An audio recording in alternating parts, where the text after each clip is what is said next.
보면서 같이 보겠습니다. 우시아입니다. 우시아는 굉장히 강한 군주로 기억이 됩니다. 그리고 우시아가 있을 때 유다가 솔로몬 왕 이후로 가장 최고의 그 강력한 그러한 나라로 기억이 됩니다. 근데 이 우시아가 왕이 될 때는 16세라고 되었습니다. 그 아버지 이 아마시아 왕은 예루살렘에서 반역의 무리가 일어나 왕이 죽임을 당합니다. 그 이유는 아마시아가 하나님을 떠나버립니다. 그렇기 때문에 하나님이 이 아마시아를 버리십니다. 참 이러한 그 조짐들이 계속 일어나요.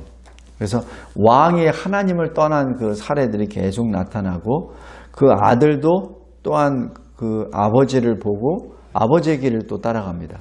그러니까 아마시아도 초창기에는 그 여호와 보시기에 정직히 행하다가 나중에 후반부에서는 이 우상으로 돌아가요. 그러니까 에돔신을 섬겨버립니다. 에돔을 이겨놓고 에돔신을 섬겨요. 참 아이러니합니다. 근데 이 우시아는 참 이상한 게 하나님의 은혜로 굉장히 강한 나라가 됐는데 우상을 섬기는 것이 아니라 자기가 제사장 역할을 하려고 그래요. 이게 교만의 죄입니다. 이게 하여튼 여러 가지 모습이에요. 우상을 쫓아가다가 하나님한테 징계를 받기도 하고 또 자기 마음대로 교만의 죄를 범해서 또 이런 일을 당하고 오늘 우시아는 후자의 경우입니다. 여기 설교약 잠깐 보겠습니다. 먼저 1번 1절에서부터 15절까지는 우시아가 형통함을 봅니다. 여호와 보시기에 정직하게 행했다. 그래서 이 4절입니다. 그래서 그동안에 어떤 일이 있었냐면은 5절입니다. 하나님의 묵시, 하나님의 계시를 잘 아는 스가랴가 사는 날. 이 스가랴는 과거 할아버지가 이 스가랴를 죽이죠. 자기한테 해로운 말을 한다고 하는 하나님의 사람을 죽입니다. 그 스가랴의 아들입니다. 그래서 그 아들이 또 아마 이 당시에서도 하나님의 계시를 받고 어떤 그 선지자로서 어떤 일을 하거나 아니면 그 중책을 했던 것 같습니다. 그러니까 그가 살았을 때에는 이 우시아 왕이 하나님을 찾았고 또 하나님을 찾았을 동안에는 하나님이 우시아를 형통하게 하였더라. 이것이 역대기서를 기록한 하나님의 사람의 이 평론, 이 결론입니다. 그러니까 하나님을 찾았을 때 하나님이 그를 형통하게 하셨다. 그러니까 이 말이 뭐예요? 바벨론 70년 끌려갔었던 이스라엘 유다 백성들에게 왜 끌려갔지? 하나님을 안 찾았으니까. 하나님을 떠났으니까. 답이 그거예요. 그러니까 하나님께 다시 돌아가. 그러면 하나님이 형통하게 해주실 거야. 그러니까 이 자기 세대뿐만 아니라 자기 후대에게도 계속 말씀하십니다. 우리가 바벨론에 70년 끌려가서 노예로 살았고 또 그곳에서 태어났는데 그 원인은 하나님을 떠났기 때문에 그래. 그러니까 하나님을 다시 찾아. 그러면 하나님이 우리에게 형통하게 해주실 거야. 그것이 저변에 쭉 깔려 있습니다. 근데 하나님이 우시아를 어떻게 돕냐면 모든 국제 정세를 이 남유다에게 유리하게 하십니다. 여기 설교의 큰 1번, 작은 2번을 보시면 북쪽에 있는 아람은 아수르에서 약화가 되고 또 아수르는 자기 국내 문제로 인하여 외세를 전쟁을 일으킬 수 없는 그런 형국이 되어버립니다. 그리고 북이스라엘은 어떻게 하냐면은 지금 이 우시아가 왕이 되었을 때 북이스라엘의 왕은 여로보암 2세입니다. 그러니까 이 북이스라엘은 여로보암 2세 때 가장 강력합니다. 그런데 여로보암 2세가 강력하다는 얘기는 그만큼 남유다에게 위협이 되는 거죠. 그런데 이 북이스라엘의 여로보암 2세가 죽은 다음에 그 다음에는 내부 혼란이 일어납니다. 2달, 1달 왕들이 그렇게 막 바뀌어버립니다. 그러니까 아주 자연스럽게 남유다는 위협 세력이 없어진 거예요. 그러니까 이 우시아가 52년 동안 통치할 동안에 북이스라엘에는 6명의 왕이 교체가 됩니다. 구테타에 계속 일어나니까. 그러니까 우시아는 아주 평온한 국제 정세 아래서 이 나라를 통치할 수 있는 그런 기회를 얻죠. 그것이 하나님의 섭리요, 하나님의 도우심입니다. 그 결과 여기 7절 보십시오. 하나님이 그를 도우사 블레셋 사람 구르 바알에 거주하는 아라비아 사람들 마온 사람들을 치게 하시고 또 암몬 사람들에게는 굴복을 시켜서 조공을 바치게 합니다. 그리고 애굽 변방까지 그 이름의 강력함을 널리 퍼지게 하죠. 또 국내적으로는 9절에 예루살렘에서 성 모퉁이 문, 골짜기 문, 성굽이 망대를 다시 견고하게 세웁니다. 아버지 때에서는 또 무너지고 막 이러잖아요. 그걸 다시 재건한 거죠.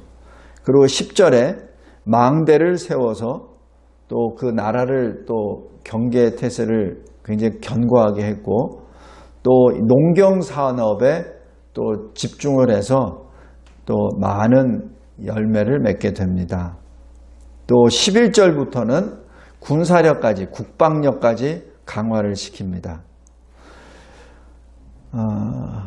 총체적으로 우시아 시대는 굉장히 큰 번영을 이룹니다. 왜? 우시아가 하나님을 찾았고 또 찾는 하나님을 향하여 하나님이 복을 주셨습니다.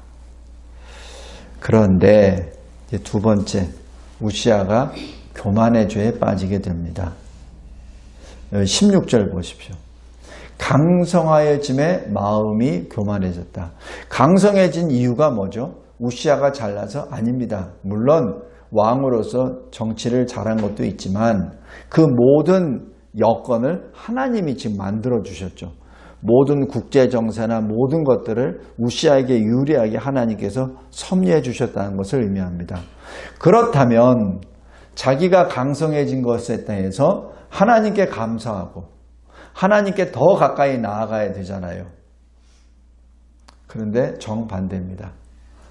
하나님을 능멸하는 교만의 죄를 행하게 되죠. 제사장만이 할 수 있는 그 분향을 자기가 직접 들어가서 합니다. 이게 왜 그렇게 됐는가? 저도 정확히 모르겠고, 그 다음에 성경학자들이 분석한 것도 굳이 여기에 대해서는 언급을 없더라고요. 왜냐하면 이거는 우시아만이 알고 있는 내용이니까. 그런데 자기 자신이 서서히 제사장의 권한까지도 자기가 붙잡고 온 나라를 자기가 모든 것을 좌지우지하려고. 그러니까 제사장까지도 그렇게 넘보려고 하는 것이죠. 그래서 이 역대기자는 16절에 이렇게 말합니다. 교만이라. 교만이라. 교만은 하나님 자리에 자기가 들어가는 게 교만입니다. 그러니까 하나님의 말씀을 듣지 않아요. 왜? 내가 하나님보다 더 낫거든. 그러니까 힘이 강해지니까 이제 하나님도 눈에 보이지 않는 거예요. 성도 여러분, 우리가 형통할 때 이런 죄를 종종 범합니다. 자기가 뭘 잘 나갈 때, 뭐 진급이 잘 된다든지, 아니면 돈을 잘 번다든지, 아니면 뭐 시험 볼 때마다 척척 붙는다든지, 뭐 이럴 때, 투자할 때마다 그냥 뭐 이게 막 돈을 막 번다든지, 그리고 자기가 뭐 얘기만 하면 사람들이 막 모여. 자기 가르치기만 하면 배우는 사람들이 막 다 합격해. 뭐 이렇게 되면은 이제 눈에 보이는 게 없죠. 그러니까 하나님을 안 찾습니다. 우리가 인생을 살다가 보면은 일이 잘 안 될 때가 있어요. 그게 오히려 감사의 때라고 생각합니다. 왜? 안 되니까 하나님을 찾게 되죠.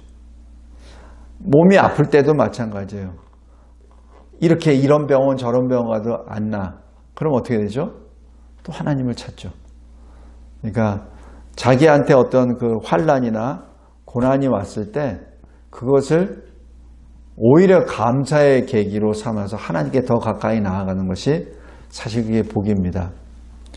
제가 여기 결론 부분에 첫 번째 하나님의 복이 저주가 될 수 있다라고 이건 제가 만든 말입니다. Blessing can be cursed라고 하는 건 제가 만든 말이에요. 근데 하나님이 받은 그 복이 그게 하나님의 영광을 위해 돌렸을 때는 그게 진짜 복으로 남는데 그러지 않을 때는 저주가 됩니다. 그래서 우리 잘 알잖아요. 복권 당첨된 사람 중에서 정상적으로 생을 마감한 사람이 극히 드물다고. 먼저 자기 직업을 버립니다. 왜? 돈이 많으니까. 그 다음에 가정이 깨집니다. 그 다음에 자기 건강을 잃어버립니다. 결론은 나중에 비참한 최후를 얻습니다. 그런데 이 복권 당첨된 중에서 제대로 사는 사람들이 있어요. 뭐냐, 그 복권된 거를 사회에 환원시킵니다. 자기가 하던 일은 계속해요.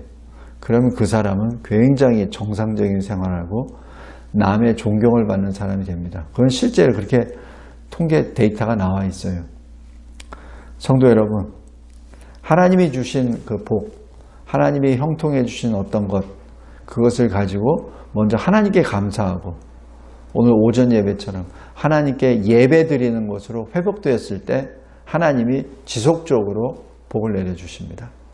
만약에 그러지 아니하고 그 자체를 자기 이름을 내는데 자기의 더 추가적인 어떤 욕심, 탐심을 낼 때 그때는 그 자체가 저주가 됩니다. 오늘 여기 우시야 왕이 그렇습니다. 남북으로 분단된 이후 우시야 왕처럼 강력한 그 나라를 다스리는 왕은 없었습니다. 하나님의 복이죠. 그러나 그것을 교만으로 탐심으로 둔갑시켜다 보니 여기에 있는 것처럼 나병이 걸리고 맙니다. 어느 정도 교만했냐면 19절 보십시오.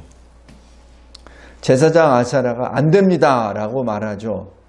근데 여기 안 됩니다 라고 얘기할 때 18절 잘 보십시오. 호칭이 왕이 아닙니다. 우시아여 라고 부릅니다. 이게 제사장의 사실 왕이 잘못했을 때 우시아 왕이여 라고 부르지 않고 우시아여 라고 부릅니다. 이것이 제사장의 특권입니다. 왕이기 전에 당신은 피조물이요, 당신은 하나님의 백성임을 분명히 여기서 경고하는 것이죠. 이때 19절에 향로를 잡고 분향하려 하다가 제사장이 이렇게 직언을 하니까 화를 냈다라고 합니다. 거기에 대해서 자기 잘못을 시인해야 되는데 화를 냅니다. 이때 하나님이 치십니다. 나병이 이마에서부터 생기죠. 여기서 20절에 여호와께서 치심으로 라고 기록합니다. 누구 해석입니까? 이거는 우시아의 해석이 아닙니다. 거기에는 제사장의 해석이요, 역대 기자의 해석입니다. 그러자 이 우시아는 죽는 날까지 별궁의 별도로 살다가 통치권도 아들에게 넘겨주고 남은 여생은 나병 환자로 있다가 죽고, 그 다음에 묘실도 자기 선친 왕의 묘실에 들어가지 못합니다. 나병 환자이기 때문에. 말씀을 맺겠습니다.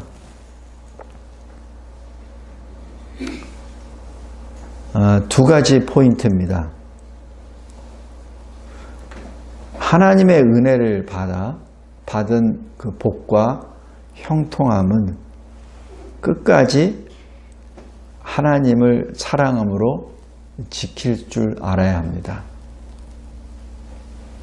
만약에 하나님을 사랑하지 아니하고 그 형통함을 자기 이름을 내는데 바쁘게 되는 교만의 죄에 빠지게 되면 그것은 잠시 후에 저주로 변화가 됩니다. 두 번째, 국가와 교회의 관계입니다. 국가와 교회는 하나님으로부터 권세를 받은 두 기관입니다. 그래서 국가가 교회를 간섭할 수도 없고 교회가 국가를 간섭할 수 없습니다. 이것은 고유 영역을 분리시켜놨던 그 사실입니다. 그렇다고 하여 국가가 교회를 침범했을 때, 침해했을 때도 그러면은 잠잠해야 되느냐, 복종해야 되느냐, 그게 아닙니다. 여기 작은 2번 보십시오. 교회는 신앙과 예배에 관한 교리나 명령에 양심이 구속을 받지 않아야 됩니다. 웨스트민스터 신앙고백서 20장 2번입니다. 반면에 국가는 하나님으로부터 권세를 받았으므로 교회가 교회답게 교회 일을 할 수 있도록 보호해야 합니다. 그것이 국가와 교회의 관계입니다. 여기 우시야, 자기의 권세로 교회를 넘보려고 했던 것이죠. 그래서 하나님이 치신 겁니다. 이 나라에서도 마찬가지 그러한 일들이 벌어졌을 때 하나님을 두려워하지 않는 자들이 교회를 자기 마음대로 움직이려고 하는 그러한 과거의 수년간의 행적 앞에 교회는 신앙의 양심으로 교회를 지켜야 됩니다. 마지막 하나는 계속해서 역대 기자가 가지고 있는 질문. 왜 바벨론에 포로로 끌려가야 됩니까? 오늘 여기 우시야 왕을 통해서 그것은 한 사람의 교만으로 인한 것이야. 성도 여러분, 이 우시야 왕이 죽을 때 누가 선지자로 소명을 받는지 아십니까? 이사야입니다. 그리고 이사야 선지자가 소명을 받을 그때가 로마 제국이 이 지구의 한 모퉁이에서 로마 제국이 일어날 때입니다. 그때는 큰 나라가 아니었죠. 하나님의 역사는 이렇게 굉장히 총체적으로 일어납니다. 우리 인간은 어느 한쪽밖에 못 봐요. 그러나 하나님은 전체를 주장하십니다. 이 일에 항상 경외함으로 깨어 주님 앞에 더 가까이 나아가는 저와 여러분이 되시길 바랍니다.